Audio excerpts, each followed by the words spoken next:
여러분, 안녕하십니까? 오늘은 조선 후기의 대학자 정약용 선생이 남긴 조금은 낯설지만 깊이 생각해 볼 만한 지혜를 나누고자 합니다. 늙어갈수록 자식에게 비밀이 필요하다. 처음 이 말을 들으면 의아하실 겁니다. 부모와 자식 사이에 무슨 비밀이 필요하단 말인가? 우리는 평생 자식을 위해 살아왔고, 자식은 우리의 전부인데 왜 비밀을 가져야 한단 말인가? 하지만 정약용 선생은 말합니다. 부모가 늙어갈수록 자식에게 모든 것을 보여주고 의지하는 것이 오히려 관계를 무너뜨릴 수 있다고 말입니다. 여러분, 혹시 이런 경험 없으신가요? 노후 자금이 얼마 남지 않았다는 사실을 자식에게 털어놓았더니 자식이 부담스러워하며 연락이 뜸해졌던 경험.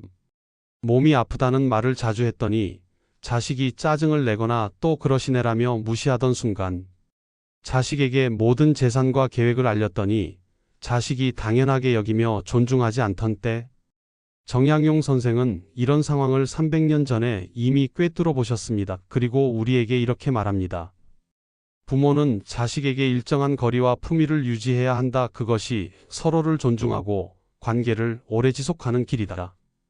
오늘은 정약용 선생이 전하는 이 지혜를 현대를 사는 우리의 삶에 어떻게 적용할 수 있을지 함께 살펴보겠습니다. 정약용 선생의 삶은 순탄하지 않았습니다.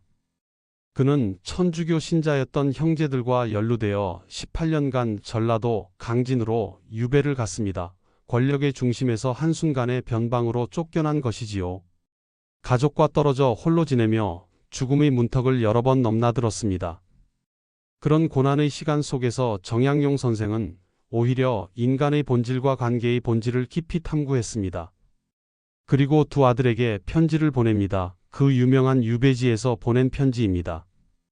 이 편지에는 단순히 학문을 가르치는 내용만 있는 것이 아닙니다. 아버지로서, 한 인간으로서 어떻게 살아야 하는지, 어떻게 관계를 맺어야 하는지에 대한 깊은 성찰이 담겨 있습니다.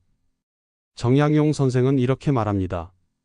부모는 자식에게 너무 많은 것을 보여서는 안 된다. 부모의 약함, 부모의 두려움, 부모의 궁핍함을 자식이 모두 알게 되면 자식은 부모를 가벼이 여기게 된다. 이 말은 냉정하게 들릴 수 있습니다. 하지만 정약용 선생은 인간 심리의 본질을 꿰뚫고 있었습니다. 사람은 누구나 약한 존재를 보호하고 싶어 하지만 동시에 약한 존재를 무시하는 경향도 있습니다. 특히 자식은 부모가 강하고 의연할 때 존중하고 의지하지만 부모가 지나치게 나약하고 의존적으로 보이면 부담스러워하고 거리를 두게 됩니다. 정약용 선생은 이런 인간 본성을 이해했기에 부모에게 자식 앞에서 품위를 지키라고 말한 것입니다. 여러분, 혹시 이런 상황을 경험해 보셨나요? 어느 70대 부모님이 자식들에게 자신의 통장 잔고와 부동산 내역을 모두 공개했습니다. 너희가 알아야 나중에 편하지 않겠느냐는 생각에서였습니다. 그런데 그 이후로 자식들의 태도가 달라졌습니다. 부모님이 이번 생일에는 여행을 가고 싶다고 하자 자식은 이렇게 말했습니다. 아버지, 그 돈으로 나중에 병원비 쓰셔야죠. 여행은 무슨 여행이에요? 부모님은 가슴이 철렁했습니다. 자식이 자신의 돈을 마치 자기 돈처럼 관리하려 든다는 느낌을 받았습니다. 또 다른 부모님은 혼자 사는 것이 외롭다며 자식에게 자주 전화를 걸었습니다. 엄마 혼자 있으니까 너무 심심하다. 아빠 요즘 밥도 제대로 못 먹는다는 말을 반복했습니다. 처음에는 자식이 안쓰러워하며 자주 찾아왔습니다. 하지만 시간이 지나자 자식은 점점 부담스러워했습니다. 부모의 전화가 올 때마다 또 뭐라고 하실까 하는 두려움이 생겼고 나중에는 전화를 받지 않게 되었습니다. 또 어떤 부모님은 자신의 건강 문제를 자식에게 낱낱이 알렸습니다. 오늘은 허리가 아프다, 무릎이 시큰거린다, 어지럽다는 말을 매일 했습니다. 처음에는 자식이 걱정하며 병원에 모시고 갔지만 매번 큰 문제가 없다는 진단을 받자 자식은 점점 무덤덤해졌습니다. 나중에는 어머니, 괜찮으시다니까요. 신경 쓰지 마세요 라며 대수롭지 않게 넘겨버렸습니다. 정약용 선생은 이런 상황을 예견했습니다. 그는 이렇게 말합니다. 부모가 자식에게 모든 것을 의지하고 모든 것을 보여주면 자식은 부모를 가벼이 여기게 된다.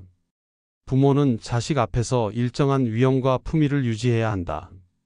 이 말은 자식을 믿지 말라는 뜻이 아닙니다. 오히려 관계를 건강하게 유지하기 위해서는 적절한 거리와 경계가 필요하다는 뜻입니다. 그렇다면 정약용 선생이 말하는 비밀이란 무엇일까요? 이것은 거짓말을 하라는 뜻이 아닙니다. 자식을 속이라는 뜻도 아닙니다. 비밀이란 자신의 모든 약점과 두려움을 자식에게 노출하지 않는 것입니다.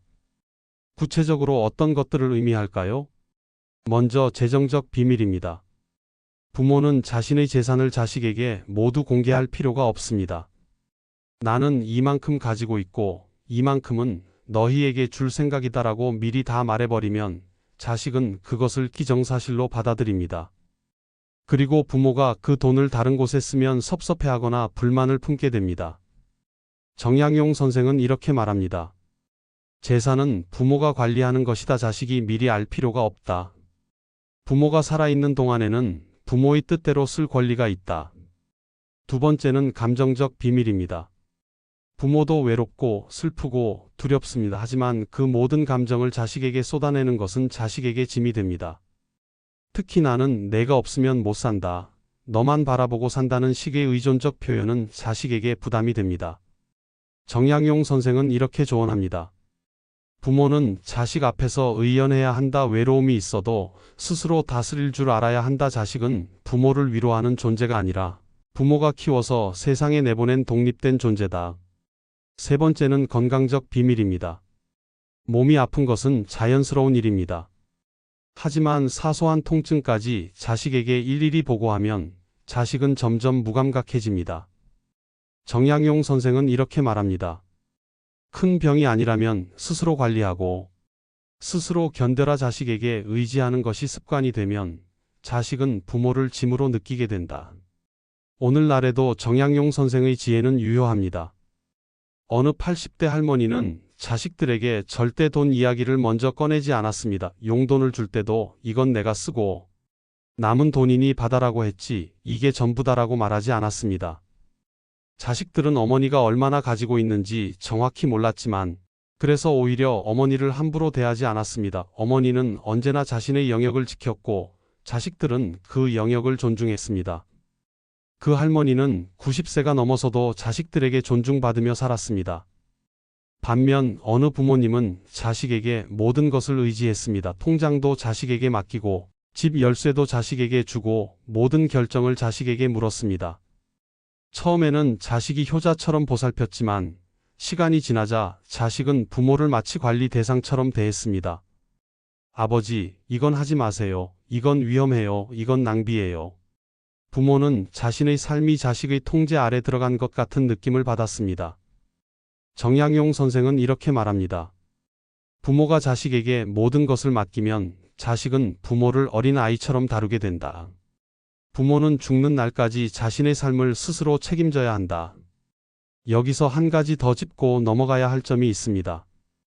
정약용 선생이 말하는 비밀은 단순히 정보를 숨기는 것이 아닙니다. 그보다 더 깊은 의미가 있습니다. 그것은 바로 자기 존중입니다. 부모가 자식 앞에서 스스로를 존중하지 않으면 자식도 부모를 존중하지 않게 됩니다. 부모가 스스로를 불쌍하게 여기고 약하게 표현하고 의존적으로 행동하면 자식은 부모를 그렇게 인식합니다. 정약용 선생은 유배지에서 아들들에게 이런 편지를 보냈습니다. 아버지는 비록 이곳에 갇혀 있지만 마음만은 자유롭다. 너희가 아버지를 불쌍히 여길 필요는 없다. 아버지는 여기서도 책을 읽고 글을 쓰고 백성을 생각한다. 이 편지를 받은 아들들은 아버지를 더욱 존경하게 되었습니다. 아버지가 어려운 상황에서도 의연하고 당당했기 때문입니다. 우리도 마찬가지입니다. 나이가 들었다고 해서, 경제적으로 여유롭지 않다고 해서, 몸이 불편하다고 해서 스스로를 비하할 필요는 없습니다. 오히려 이럴 때일수록 더욱 당당해야 합니다. 나는 내 인생을 살아왔고 지금도 살아가고 있다는 자부심을 가져야 합니다. 자식 앞에서 나는 이제 쓸모없는 사람이다. 나는 너희에게 짐만 된다는 말을 해서는 안 됩니다. 그런 말은 자식에게 부담을 주고 동시에 자신의 가치를 떨어뜨립니다. 정약용 선생은 이렇게 말합니다. 부모는 자식에게 삶의 모범이 되어야 한다. 늙어서도 배우고, 늙어서도 성장하고, 늙어서도 세상에 기여하는 모습을 보여야 한다. 또 한 가지 중요한 것은 경계입니다. 사랑하는 사이에도 경계가 필요합니다. 부모와 자식 사이에도 마찬가지입니다. 어떤 부모님들은 자식의 삶에 지나치게 깊이 개입합니다. 손자 교육, 며느리나 사위와의 관계, 자식의 직장 생활까지 간섭합니다. 이것은 자식의 영역을 침범하는 것입니다. 반대로 어떤 부모님들은 자식이 자신의 삶에 지나치게 개입하도록 허용합니다. 자식이 부모의 돈을 관리하고 부모의 건강을 통제하고 부모의 인간관계까지 간섭하도록 내버려 둡니다. 이것은 자신의 경계를 지키지 못하는 것입니다.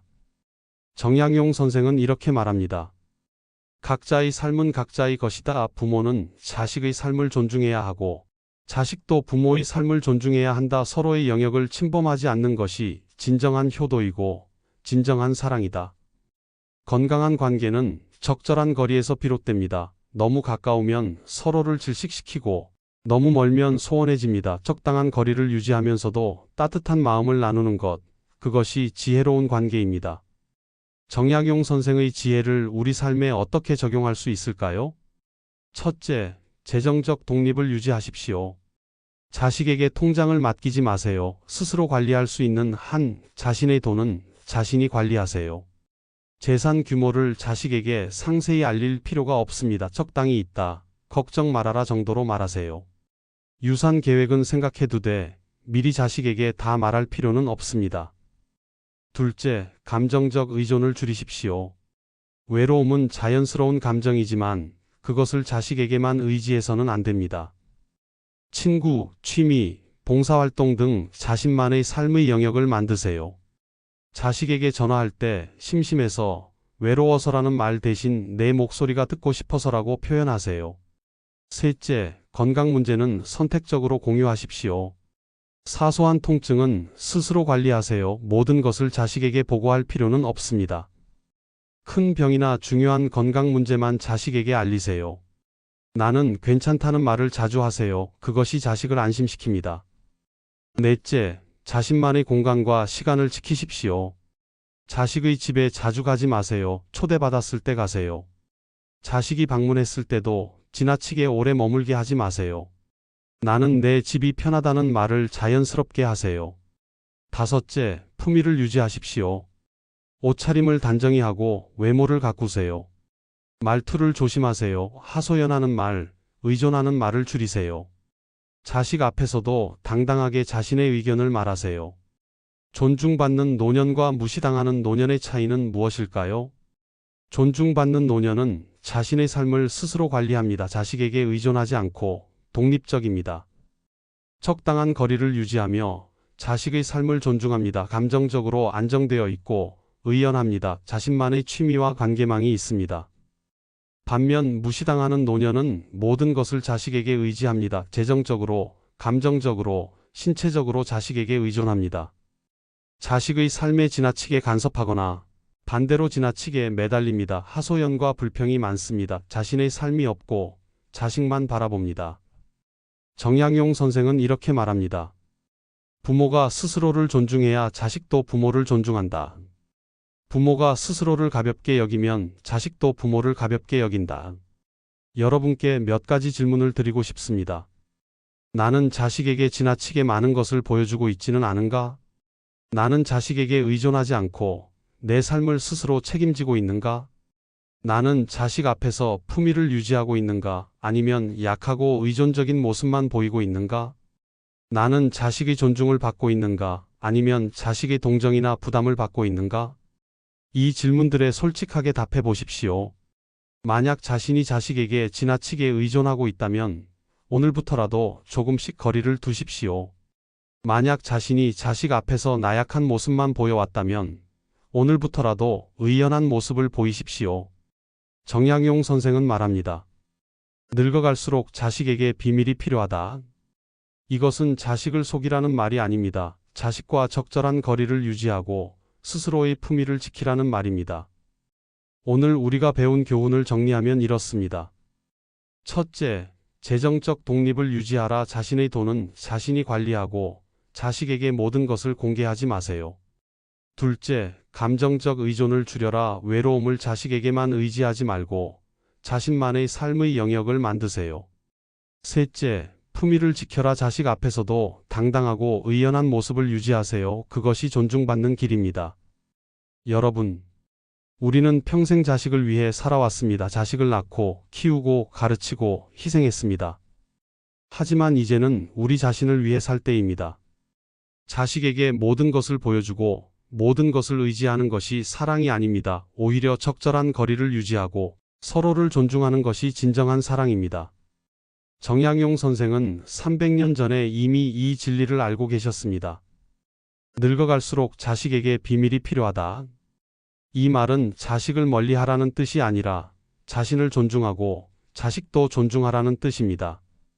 오늘 이 시간이 여러분의 마음에 작은 울림이 되었기를 바랍니다. 그리고 오늘부터 한 가지씩 실천해 보시기 바랍니다. 자신의 품위를 지키고 자신의 삶을 스스로 책임지는 것. 그것이 존중받는 노년을 사는 길입니다. 오늘의 이야기가 마음에 와 닿으셨다면 좋아요와 구독 부탁드립니다. 그리고 주변의 어르신들과 이 지혜를 함께 나누어 주세요. 감사합니다.